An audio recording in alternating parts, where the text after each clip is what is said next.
Hey, good morning class. This is Shivam and today we are doing chapter number 11. 5 chapter हमारे complete हो चुके हैं. आज हम करेंगे चैप्टर नंबर 11.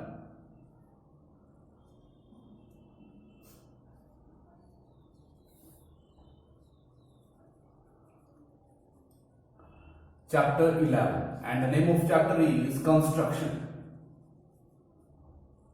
किसी चीज को कंस्ट्रक्ट करना, तैयार करना. तो बेसिकली आप इस चैप्टर में क्या कंस्ट्रक्ट करेंगे?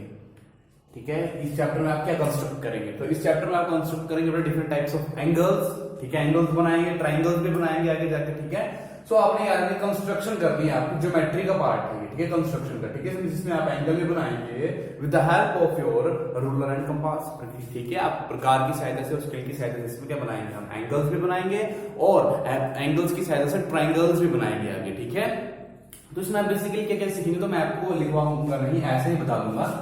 सबसे पहले तो हम एक्सरसाइज 11.1 सीधा ही स्टार्ट करेंगे. ठीक है, क्वेश्चन नंबर 1 जिसका इंट्रो है वो मैं आपको ऐसे ही बता देता हूं कि इसमें आप करेंगे बेसिकली.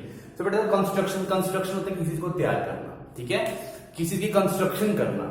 ठीक है, तो उसको हम कंस्ट्रक्शन बोलते हैं. तो इस चैप्टर में हम कंस्ट्रक्शन करेंगे एंगल्स की और ट्रायंगल्स की. ठीक है, जैसे आपको गिवन होगा एंगल्स की 90 डिग्री एंगल बनाइए, 60 का बनाइए. ठीक है, इस प्रकार की कंस्ट्रक्शन होगी. अब इस चैप्टर में आप सीखेंगे क्या? आप सीखेंगे कि एक एंगल कैसे बनाया जाता है, कि एक एंगल लाइन सेगमेंट में किस प्रकार बनाया जाता है. पास जो आपको ड्राइंग में आपने ऑलरेडी पढ़ा हुआ, आपको पता है. ठीक है, नेक्स्ट आप ये पढ़ेंगे कि कब, जैसे कि आप मान लो ये 90 डिग्री एंगल है, तो 90 डिग्री का एंगल का बाइसेक्ट कैसे करते हैं, मतलब 90 डिग्री के एंगल के टू इक्वल पार्ट्स कैसे करते हैं वो भी आप इसमें पढ़ेंगे. लाइक दिस, जिसको हम परपेंडिकुलर, जिसको हम क्या बोलते हैं, बाइसेक्ट, मतलब एंगल को बाइसेक्ट करना, मतलब टू इक्वल पार्ट्स में बांटना. ठीक है, और आप इसमें पढ़ेंगे परपेंडिकुलर बाइसेक्ट, जिसको आप समद्विभाजन बोलते हैं ड्राइंग में, हिंदी में. ठीक है, तो समद्विभाजन ऐसे करते हैं आप, लाइक दिस. तो समद्विभाजन पढ़ेंगे, कैसे एंगल को बाइसेक्ट करते हैं वो पढ़ेंगे. ठीक है, एक ट्रायंगल को कैसे कंस्ट्रक्ट किया जाता है, उसके एक एंगल बेस एंगल को गिवन हो तो उसको कैसे कंस्ट्रक्ट किया जाता है. ठीक है, या कोई टू अनदर एंगल्स आपके पास गिवन हो तो उसमें क्या कैसे कंस्ट्रक्शन उसकी की जाती है. तो बेसिकली आप इस चैप्टर में ये सीखेंगे. ठीक है, तो चलते हैं क्वेश्चन नंबर 1 की तरफ. ज्यादा कुछ है नहीं इस चैप्टर में. So question number 1 है construct an angle of 90 degree at the initial point of a given ray and justify the construction. आपको 90 डिग्री का आपको एंगल बनाना है, उसकी स्टार्टिंग लाइन से. रे मतलब लाइन की बात हो रही है, जहां भी रे की बात हो वो लाइन की बात हो रही है. ठीक है, इनिशियल पॉइंट स्टार्टिंग पॉइंट से बनाना है आपको, और जस्टिफिकेशन कंस्ट्रक्शन, उसकी स्टेप ऑफ कंस्ट्रक्शन भी देनी है, मतलब उसकी लाइंस लिखनी है आपको, और उसकी जस्टिफिकेशन भी देनी है, प्रूव भी करना है वो 90 डिग्री एक्चुअल में है कैसे. ठीक है, सो देखिए सबसे पहले लिखेंगे हम स्टेप्स ऑफ कंस्ट्रक्शन, या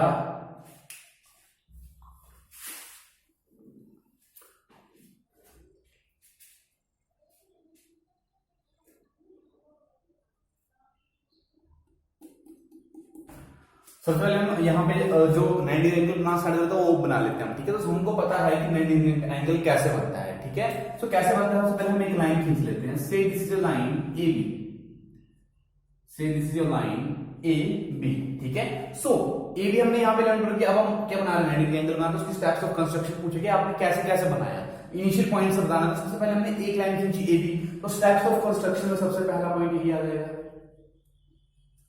स्टेप्स ऑफ कंस्ट्रक्शन, मतलब जो आपने कंस्ट्रक्शन की वो किस प्रकार की, किन चरणों में की. सो नंबर 1 स्टेप क्या किया आपने, ड्रॉ. सबसे पहले आपने ये लाइन बनाई थी, तो हम क्या लिखेंगे, draw a line A B, या रे भी लिख सकते हैं.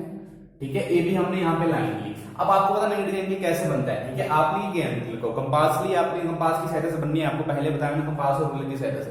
आप क्या करते हैं बेटा, कंपास लेते हैं और अपने ही मतलब कन्वीनियंट रेडियस ओपन करते हैं, मतलब अपने हिसाब से कंपास को ओपन करते हैं, निडल यहाँ पे रखते हैं और यहाँ पे एक आर्क लगाते हैं, लाइक दिस. एक आर्क लगाई, तो मैंने किया अभी पॉइंट ए में निडल रखते हुए एक आर्क लगाई जो कि ए बी लाइन में मिल रही है. से this is a point P, series of point P. तो मैंने किया, मैंने निडल को ए में रखा और अपनी मर्जी से इस प्रकार को ओपन करते हुए यहाँ पे एक आर्क बनाई, जिसको हिंदी में चाप बोलते हैं, और जो कि ए बी लाइन में कट रही है, जाके कहां टच हो रही है, पी में। तो ये हमें कंस्ट्रक्शन में लिखना है। तो मैंने ये काम किया, मैंने सबसे पहले ए को सेंटर लिया, तो लिखेंगे take A as centre, A को सेंटर मानते हुए take A as centre, draw an arc, draw an arc, एक आर्क बनाओ, ठीक है, with convenient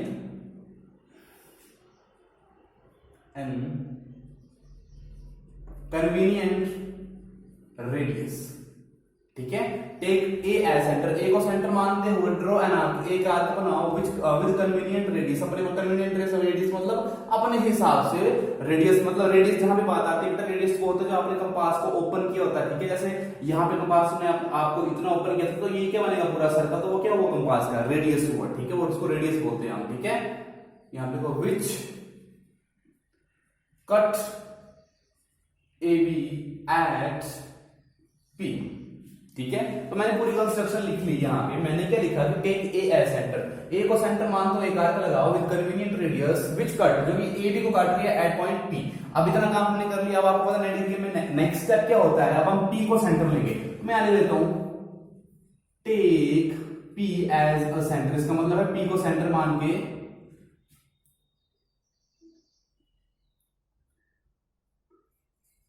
take P as a centre, ठीक है। तो मैंने आपके लिए यहां पे पी को सेंटर मानते हो, ठीक है, पी को सेंटर माना एंड विथ सेम रेडियस, देखो मैंने क्या लिखा, विथ सेम रेडियस, पी को सेंटर माना हमने, यहां पे कंपास की नीडल रखी और जितना हमने पहले रेडियस मतलब जितनी हमने कंपास ओपन कर रही थी उतनी ही ओपन करनी है आपने। तो आपने फिर से पी में नीडल रखी और आपने क्या किया, उतने रेडियस उतना ही ओपन किया था और उसको काट दिया, एक आर्क और लगा दी, ठीक है, एक आर्क आपने और लगा दी। और मान लो वो आर्क जो आपने लगाई वो जो पुरानी वाली आर्क थी आपके पास, ठीक है, जो पुरानी वाली आर्क थी उसको कहां पे मिल रही है, कट कर रही है, मान लीजिए उसको कट कर रही है आपको ओ पॉइंट ऑफ नंबर से कुछ भी लिख सकते हैं, पर वो आपको फिर यहां पे मेंशन करना पड़ेगा कंस्ट्रक्शन में, ठीक है। लेकिन take P as centre, draw and with same radius, हमने वही रेडियस ली with same radius, draw an arc, एक आर्क खींचिए, तो एक आर्क हमने जो खींची वो क्या होनी चाहिए, कटिंग द प्रीवियस, देखते हैं, प्रीवियस आर्क एट ओ। मैंने लिखा take P as a centre, P को सेंटर मान दो एंड विद सेम रेडियस, उतना ही रेडियस कंपास ओपन करनी है, ड्रॉ एन आर्क, एक और हमने आर्क ड्रॉ करनी है, कटिंग द प्रीवियस आर्क, क्योंकि प्रीवियस आर्क काटे एट पॉइंट ओ। फिर अब हमने ओ को सेंटर मानना, तो फोर्थ स्टेप में आ जाएगा आपका take O as a centre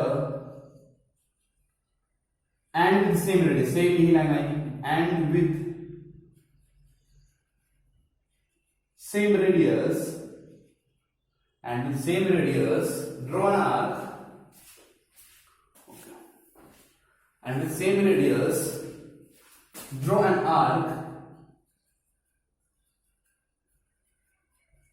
draw an arc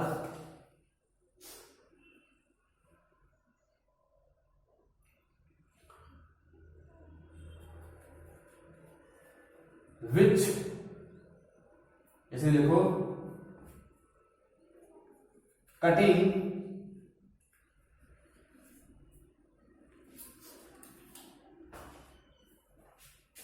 यहां लिख रहा हूं, कटिंग द आर्क, या ऐसे कटिंग द आर्क, जो आर्क हमने स्टेप 3 में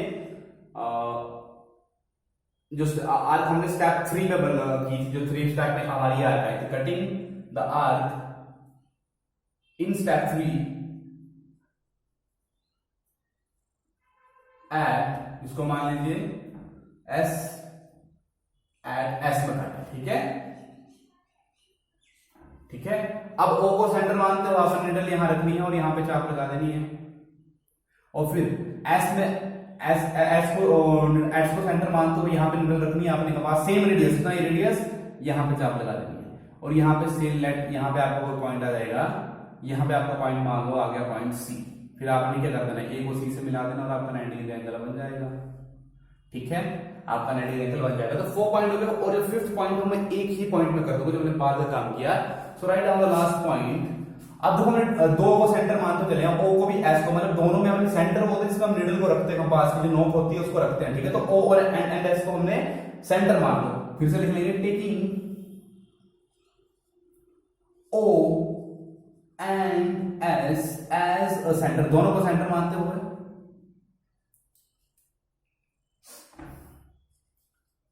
draw an arc from both points, दोनों ही पॉइंट्स में ड्रॉ करनी है आपको। तो O में निडल रख के O से, S में निडल रख के S से। ठीक है, फ्रॉम बोथ पॉइंट्स कटिंग, जैसे देखो मीटिंग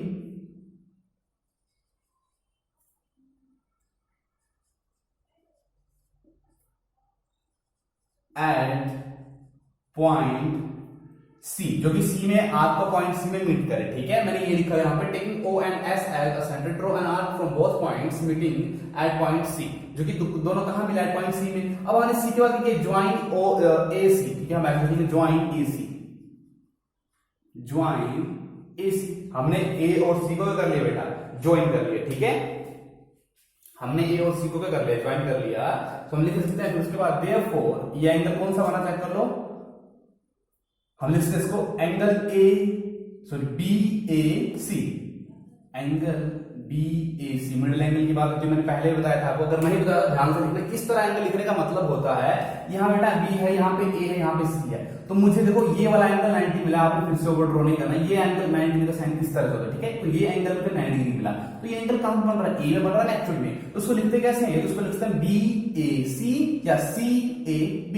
तो जो एंगल हमने बताना है वो मिडिल में होता है, तो हम BAC की बात करते हैं, हम एंगल A की बात कर रहे हैं। तो therefore angle ABAC is equal to 90 degree. तो हमने, हमारे पास एंगल BAC कितना आ गया, 90 डिग्री। अगर हमें यही बताना था, हमें 90 डिग्री एंगल की कंस्ट्रक्शन करके हमने कंस्ट्रक्शन कर दी है। ठीक है, अब हम करेंगे इसकी जस्टिफिकेशन, इसको प्रूफ करेंगे कि कैसे ये 90 डिग्री का ही है एक्चुअल में। ठीक है, तो ये तो हमारे स्टेप्स ऑफ कंस्ट्रक्शन 5 स्टेप होंगे। एक क्वेश्चन आता है यहां से। ठीक है,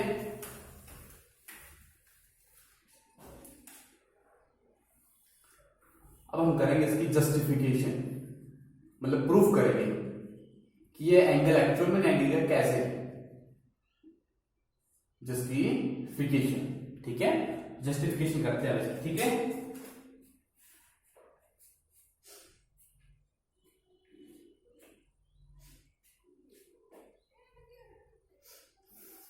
देखिए जस्टिफिकेशन के लिए फिर से चलिए यहां पे एक बार फिर से बनाते हैं समझाने के लिए। यही angle same to same,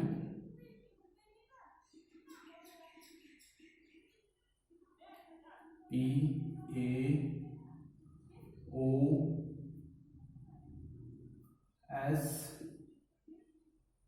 this is C। ठीक है, यहां पे इस तरह से पॉइंट्स हैं। ठीक है,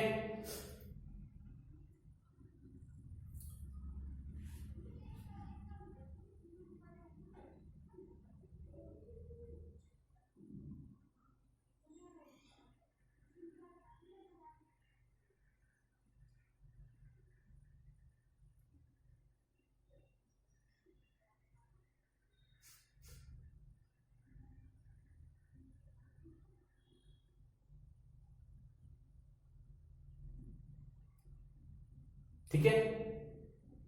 तो जस्टिफिकेशन में हम क्या करेंगे, हम जस्टिफिकेशन में करेंगे बेटा, हम देखो यहां से अगर हम इस पॉइंट को इस पॉइंट से मिला लें, ठीक है, और इस पॉइंट को इस पॉइंट से मिला लें लाइक दिस, तो यहां पे एक इक्विलेटरल ट्रायंगल बनता है। उसी तरह से अगर हम S पॉइंट को A में मिला दें और S पॉइंट को O में मिला दें, तो आपको देख पा रहे हैं यहाँ पे 2 इक्विलेटरल ट्रायंगल बन रहे हैं। एक बन रहा है ASO, एक बन रहा है AOP, 2 इक्विलेटरल ट्रायंगल बन रहे हैं यहाँ पे। ठीक ठीक है। एक ये बन रहा है, इसको डार्क कर देता हूं मैं, आपको दिखाई दे। एक ट्रायंगल ये बन रहा है, इक्वल ट्रायंगल की तीनों साइडें बराबर हो, तो ये हमें बाय कंस्ट्रक्शन मिला हुआ है। तो हम लिख लेंगे, देखो जैसे बाय कंस्ट्रक्शन हम लिख लेंगे AP is equal to PO is equal to AO, ठीक है। और फिर दूसरी तरफ बाय कंस्ट्रक्शन दूसरे ट्रायंगल के लिख लेंगे, दूसरी तरफ AS is equal to SO is equal to AO। ये हमें बाय कंस्ट्रक्शन से मिला, कंस्ट्रक्ट करके दो इक्वल ट्रायंगल मिलते, इक्वल ट्रायंगल की सभी साइडें इक्वल होते हैं, तो वो लिखना है पहले। तो हम लिखेंगे बाय कंस्ट्रक्शन। क्वेश्चन लेंथी से जरूर है लेकिन टफ नहीं है, अगर आप ध्यान से इसको समझ के करेंगे तो ये बहुत इजी क्वेश्चन है, ठीक है। तो बाय कंस्ट्रक्शन हमें क्या मिले, दो इक्विलेटरल ट्रायंगल मिले, ठीक है। तो हम वहां उनकी साइड इक्वल करेंगे। तो फर्स्ट पहले इस लाइन की बात करूं तो AP is equal to PO is equal to OA, AP is equal to PO is equal to AO, ठीक है। क्यों? क्योंकि यहां पे ट्रायंगल AOP क्या है, इक्विलेटरल ट्रायंगल है, तो यहां लिख लीजिए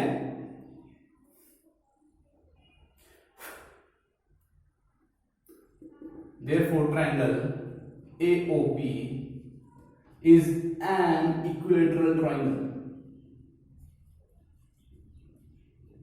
इक्विलेटरल ट्रायंगल इस तरह से बनना है। ये इसकी बात हो गई। अब इसकी बात कर लेते हैं, AS is equal to SO is equal to AO, ये भी क्या है ASO। तो ट्रायंगल ASO लिखो या AOS लिखो, एक ही बात है, ठीक है। AOS is an equilateral triangle. अब इक्विलेटरल ट्रायंगल है बेटा, आपको इक्विलेटरल ट्रायंगल के सभी एंगल का सम तो पता होगा, 180 होता है, और एक ही एंगल कितना होता है 60 डिग्री का होता है, ठीक है। पर एंगल कितने का होता है 60 डिग्री का होता है, ठीक है।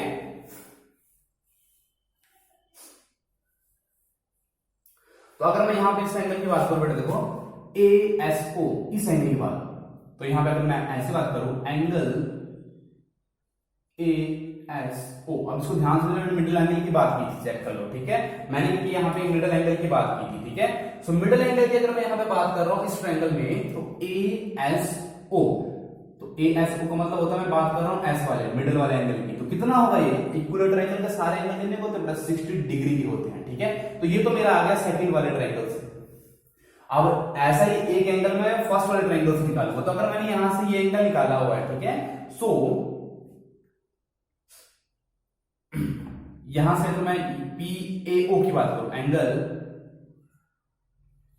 सो एंगल PAO ये वाला एंगल, तो ये भी कितने को होगा बेटा 60 को, बिकॉज दोनों इक्वल ट्रायंगल, दोनों एंगल क्या होंगे बेटा इक्वल होंगे, ठीक है। दोनों के एंगल के होंगे इक्वल। अब देखो यहां पे एक लाइन है आपके पास, लाइन AC लाइन, चेक कर लो AC लाइन, ठीक है। तो AC लाइन क्या है, बाइसेक्टर है। ये कैसी लाइन होती है, बाइसेक्टर लाइन होती है। बाइसेक्टर का मतलब देखो बेटा यहां से करिए जा रही है ना इस तरह ऊपर को, तो ये जो लाइन है ना ये इक्वल इसको काटते हो जा रही है, मतलब इसके इस लाइन ने इस वाली लाइन SO के 2 इक्वल पार्ट्स किए हुए हैं यहाँ पे, तो इसको क्या बोलेंगे हम, ये क्या है बाइसेक्टर लाइन की, किस लाइन की, SO लाइन की। तो मैं यहां लिखूंगा बट AC बाइसेक्ट का मतलब होता है दो बराबर हिस्सों में बांटना, तो AC तो SO को दो बराबर हिस्सों में बांट रही है। AC bisect